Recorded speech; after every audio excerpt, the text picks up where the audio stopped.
વડોદરા શહેરના સમા વિસ્તારમાં આવેલ બ્રિજ પાસેથી વિશ્વામિત્રી નદીમાં ઊંચાઈથી પાણી ઠાલવાતું હોવાના વિડીયો સામે આવ્યા છે।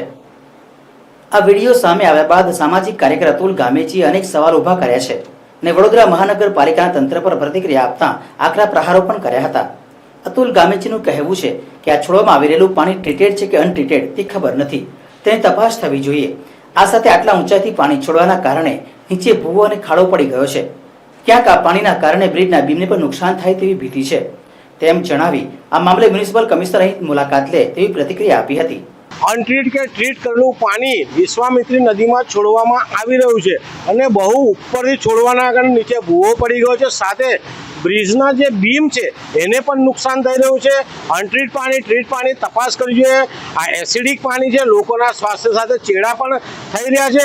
બીજી બાજુ કરોડો રૂપિયાના ખર્ચે વિશ્વામિત્રી નદીને પહોળી કરવામાં આવી રહી છે, તો એનું પાણી પણ શુદ્ધ કરવામાં આવે, કેમ પાણી અનટ્રીટ કે ટ્રીટ જોયા વગર છોડવામાં આવ્યું છે?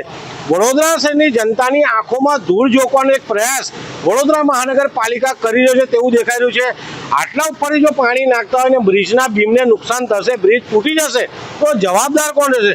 એટલે અનાવડત, અણવહીવટ અને જે રીતના સત્તાધીશો કામ કરી રહ્યા છે, ક્યાંક ને ક્યાંક વડોદરા શહેરના નગરજનોને એસિડિકના જે શ્વાસમાં જઈ રહ્યા છે એનાથી નુકસાન થઈ રહ્યું છે।